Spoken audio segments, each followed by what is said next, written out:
জনভোগান্তি এড়াতে রাস্তা অবরোধ না করার জন্য আন্দোলনকারীদের প্রতি আহ্বান জানিয়েছেন স্বরাষ্ট্র উপদেষ্টা জাহাঙ্গীর আলম চৌধুরী। সকালে হযরত শাহজালাল আন্তর্জাতিক বিমানবন্দর পরিদর্শনে গিয়ে তিনি এই আহ্বান জানান।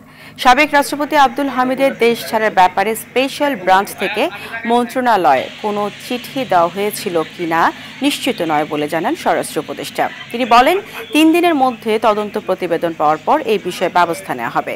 স্বরাষ্ট্র উপদেষ্টা বলেন, সাবেক রাষ্ট্রপতির দেশ ছাড়ার নেপথ্যে জড়িত কাউকে ছাড় দেওয়া হবে না। শেখ হাসিনাকে দেশে ফিরিয়ে আনার বিষয়ে আবেদনের প্রেক্ষিতে ইন্টারপোল কাজ করছে।